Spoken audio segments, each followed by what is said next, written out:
শরীয়তপুরের জেলা প্রশাসক মোহাম্মদ আশরাফ উদ্দিনকে ওএসডি করার প্রক্রিয়া শুরু হয়েছে জনপ্রশাসন মন্ত্রণালয়ে। এক নারীর সঙ্গে আপত্তিকর ভিডিও সামাজিক যোগাযোগ মাধ্যমে ছড়িয়ে পড়ার পর তিনি কর্মস্থলে অনুপস্থিত রয়েছেন।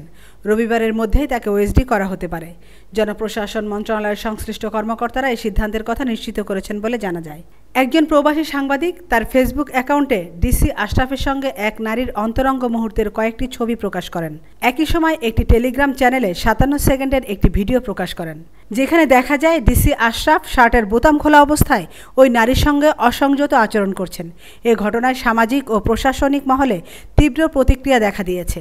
শরীয়তপুর সহ দেশের বিভিন্ন মহলে আলোচনা সমালোচনার ঝড় উঠেছে। উল্লেখ্য, মোহাম্মদ আশরাফ উদ্দিন বিসিএস প্রশাসন ক্যাডারের 27তম ব্যাচের কর্মকর্তা। গত এক দশকেরও বেশি সময় ধরে তিনি জনপ্রশাসন মন্ত্রণালয়ে বিভিন্ন দায়িত্ব পালন করেছেন। 2023 সালের 5 আগস্ট তিনি শরীয়তপুরের জেলা প্রশাসক হিসেবে যোগদান করেন। তার বিরুদ্ধে নিয়োগ বাণিজ্য সহ নানা অনিয়মের অভিযোগ আগে থেকেই ছিল বলে জানা যায়। আমিনা ইসলাম, নিউজ ডেস্ক, আজকের সংবাদ।